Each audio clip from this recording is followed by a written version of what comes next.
Welcome to Book Nibbles. Big ideas, small bites. Across centuries and continents, it has shaped empires, ruined kings, elevated clever outsiders, and destroyed those who failed to grasp its subtle mechanics. Robert Greene's The 48 Laws of Power is not just a handbook, but almost a historical theatre, staging stories of princes, courtiers, generals, swindlers, and rulers, all revealing timeless lessons. To understand this book is to walk into a grand hall of strategy, where each anecdote shows how fragile or enduring power can be, depending on how it is handled. Greene does not preach morality here. Instead, he tells us how power has been wielded in reality, for better or worse, and what patterns can be discerned. What follows is a long, fluid journey through the book's core insights, tied together with stories that illuminate the laws. One of the earliest and most important lessons Greene stresses is about eclipsing those above you. He recounts the tale of Nicolas Fouquet, the French finance minister under King Louis XIV. Fouquet, brilliant but ambitious, tried to show off his loyalty and magnificence by throwing an extravagant party in honor of the king. The chateau was dazzling, the entertainment unmatched, the food beyond compare, so dazzling, in fact, that Louis XIV felt overshadowed. Rather than being grateful, the king interpreted it as arrogance. Within days, Fouquet was arrested and later imprisoned for life. Contrast this with the strategy of Colbert, Fouquet's rival, who stayed modest, unassuming, and never appeared to challenge the king's brilliance. Colbert thrived while Fouquet fell. This single story teaches a brutal reality: never outshine the master. To survive in the presence of power, you must sometimes dim your own light, even if your brilliance could burn brighter. It is a matter of survival. But power is not only about humility, it is also about calculated mystery. Greene recalls how Queen Elizabeth I of England wielded her single status as a political weapon. She remained unmarried, though courted by powerful men from across Europe. Each faction, Spain, France, local nobles, held out hope that she might marry into their alliance. By keeping everyone guessing, Elizabeth prevented rivals from uniting against her and kept her own independence. If she had married, she would have bound herself to one side and alienated the others. Instead, her refusal to commit became her greatest strength. Mystery and ambiguity, Greene reminds us, can be far more powerful than certainty. To appear enigmatic is to hold people in your orbit, forever trying to win your favor. Examples abound of those who mastered timing. Cardinal Richelieu, the French statesman, understood that power is often a matter of patience. He did not rush to challenge his opponents, but instead allowed them to stumble, to expose their weaknesses. Then, at the right moment, he struck decisively, leaving them little chance to recover. Greene illustrates this law with several generals and politicians who ruined themselves by moving too quickly or too slowly. Napoleon, for instance, rose meteorically, but his impatience to conquer Europe stretched his armies thin, leading to eventual ruin. By contrast, leaders who understood the rhythm of opportunity, knowing when to wait, when to retreat, when to surge forward, kept their power intact for much longer. The book brims with stories of deception as well. Greene retells the tale of Otto von Bismarck, who mastered the art of letting others do the work while he reaped the benefits. Bismarck often maneuvered his rivals into positions where they unknowingly served his plans.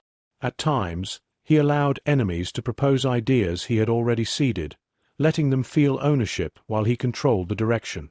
The brilliance here lies in restraint. Rather than boasting of his own strategies, Bismarck cloaked them in the voices of others.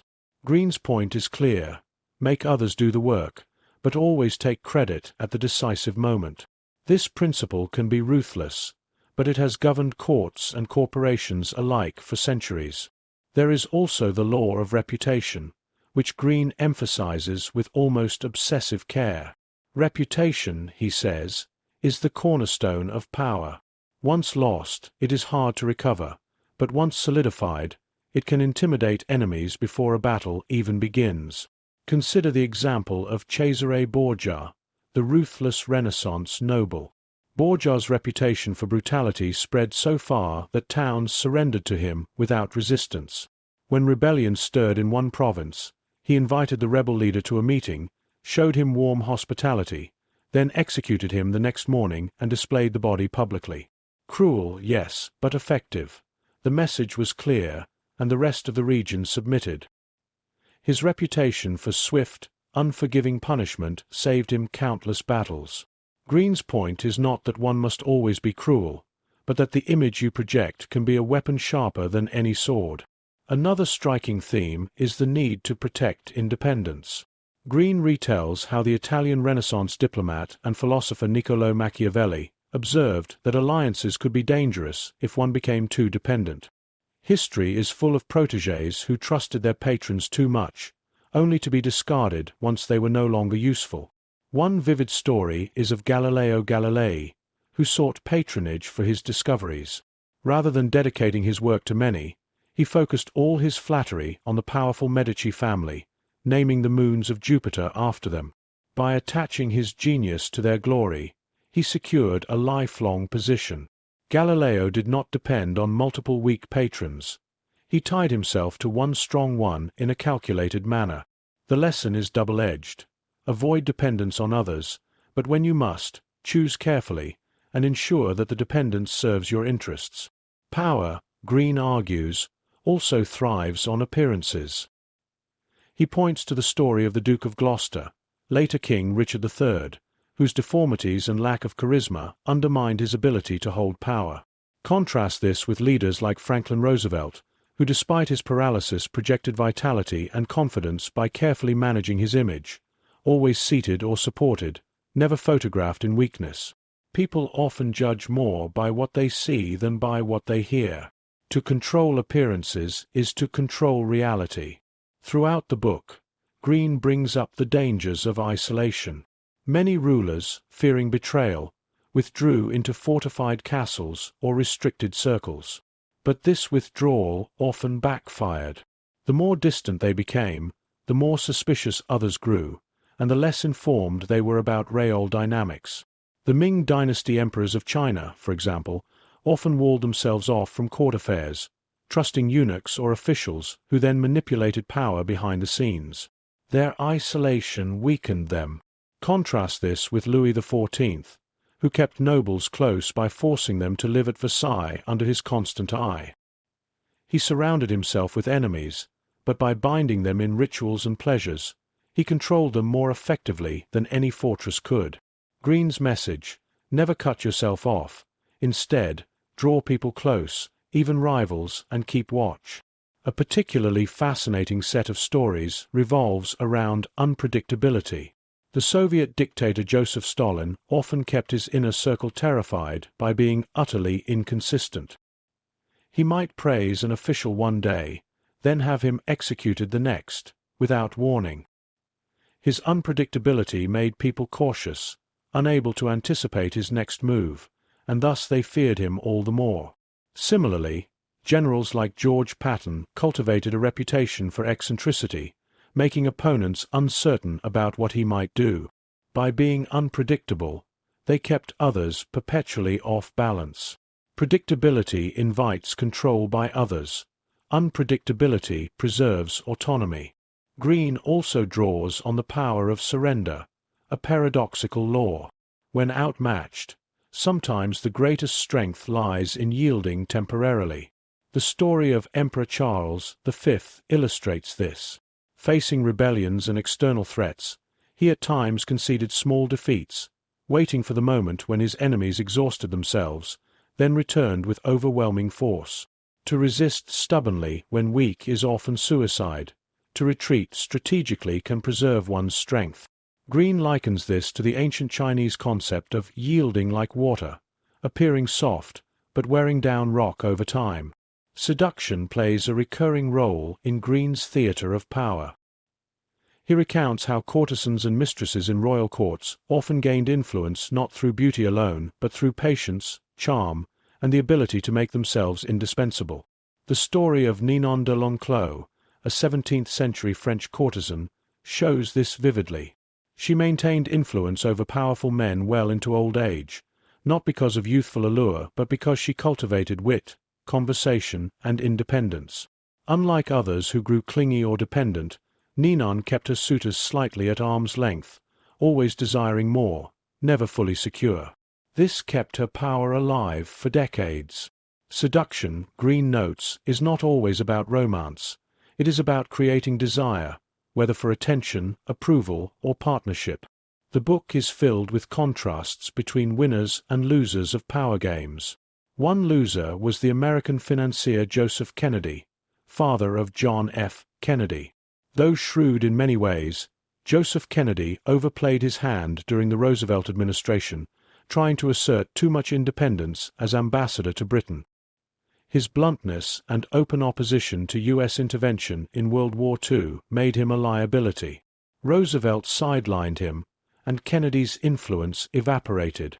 In contrast, men like Henry Kissinger mastered the art of appearing humble while manipulating from behind the scenes, never challenging their masters openly, yet always guiding decisions subtly. Greene's lesson: boldness is valuable, but reckless honesty or overexposure can destroy you. One of the most chilling examples Greene provides is of the ancient Chinese general Han Exen, who rose from obscurity to command armies. Han Exen had once been humiliated by bullies in his youth, forced to crawl between a thug's legs. Instead of fighting then and losing his life, he endured the shame, biding his time. Years later, when he had risen to power, he destroyed his enemies utterly. Greene emphasizes that total victory, leaving no chance for retaliation, is sometimes the safest path. If enemies survive, they may regroup. But if crushed completely, they can never rise again. Han Exen's patience and later ruthlessness exemplify this principle. Greene also tells cautionary tales of those who ignored this wisdom. When Marcus Licinius Crassus, the Roman general, sought to crush the Parthians, he underestimated them and left survivors. Those survivors regrouped, ambushed his army, and annihilated him. His failure to secure total dominance led to his humiliating death, with molten gold poured into his mouth. The lesson is grim but clear. Half measures in power struggles often backfire. Not all power is gained through violence or fear. Sometimes, charm and generosity are the greatest weapons. Greene recounts how Abraham Lincoln, though a shrewd politician, often used forgiveness and humor to disarm rivals. Rather than destroying every opponent, he sometimes converted them into allies by showing magnanimity. This too is a form of power, making others indebted not by fear but by gratitude. Yet, Greene warns, generosity must be used selectively. Too much can breed entitlement. The trick is to give in ways that enhance your image and bind others subtly to your cause.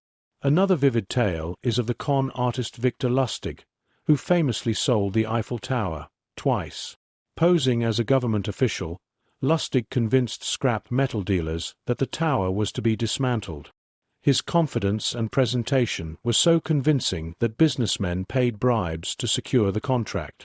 When one of them realized he had been duped, his shame was so great that he never reported Lustig, fearing ridicule. Lustig's mastery lay not only in deception but in exploiting human vanity and fear of humiliation. Greene uses this to show that often the con works not because of the trickster's brilliance alone, but because victims cannot admit their own gullibility. Power frequently depends on understanding people's weaknesses better than they understand themselves. Greene returns often to the theme of controlling emotions. Leaders undone by anger or vanity often meet ruin. Napoleon III, nephew of the great Napoleon Bonaparte, was thin-skinned and easily manipulated by flattery or insult. His rashness led France into disastrous wars. In contrast, men like Otto von Bismarck remained cool, letting opponents lose composure while they kept control. Emotional discipline, Greene insists, is one of the greatest shields in power games. To show anger is to give others a handle to manipulate you. To remain unreadable is to remain unassailable. As the book progresses, Greene expands on subtle strategies of withdrawal. Sometimes the greatest way to gain respect is to vanish. The French poet Mallarmé cultivated an aura of mystery by being inaccessible. People imagined his genius greater than it may have been simply because they saw him so rarely. Similarly, Greta Garbo, the actress, retired at the height of her fame, leaving audiences yearning forever for more. By withdrawing, she froze her image in perfection. Power often lies not in constant presence, but in strategic absence, which creates value. Toward the end of the book, Greene emphasizes boldness. Indecision breeds weakness, while bold moves inspire confidence even when risky. Hernán Cortés, the Spanish conquistador, famously burned his ships upon reaching Mexico, leaving his men no option but to march forward. The boldness electrified them, and they conquered vast lands against overwhelming odds. Greene contrasts this with timid leaders who hesitated and lost everything. To commit boldly is often to create the momentum that power requires. Finally, Greene acknowledges that power is never static. Those who believe they have secured it forever are the most vulnerable. Power is fluid, shifting with circumstances, and requires constant adaptation. The Medici family in Florence, once all-powerful, eventually became complacent, indulging in luxury and losing touch with the people. Their power evaporated. Meanwhile, upstarts who remained alert and adaptable, like the Rothschild banking family, rose to dominance by adjusting to every new political landscape. The lesson is sobering. The game never ends. To relax is to invite decline. Through these dozens of anecdotes, Greene paints a portrait not of morality but of reality. Power has its own laws, as unforgiving as gravity. Those who understand and apply them, whether through cunning, restraint, boldness, or deception, can navigate treacherous waters. Those who ignore them, guided by naive honesty or arrogance, often fall prey to others who play the game better. Reading the 48 Laws of Power is like holding up a mirror to history's grand stage, where human ambition, fear, vanity, and strategy dance endlessly. The book leaves the reader uneasy, for it does not offer comforting lessons. Instead, it says, "This is how the world works. You can deny it, but others will not. They will use these laws whether you like it or not. And so, the choice is yours. Remain blind and vulnerable, or learn the rules and decide how to use them, either defensively to protect yourself or offensively to gain advantage." Greene's storytelling makes this choice unavoidable, because every anecdote, whether of kings brought low, generals victorious, or con men triumphant, reminds us that power, in all its forms, governs human affairs. And that's it. The 48 Laws of Power by Robert Greene. Thanks for listening to Book Nibbles. If you enjoyed this bite-sized book, don't forget to subscribe for more quick, insightful summaries. See you in the next nibble.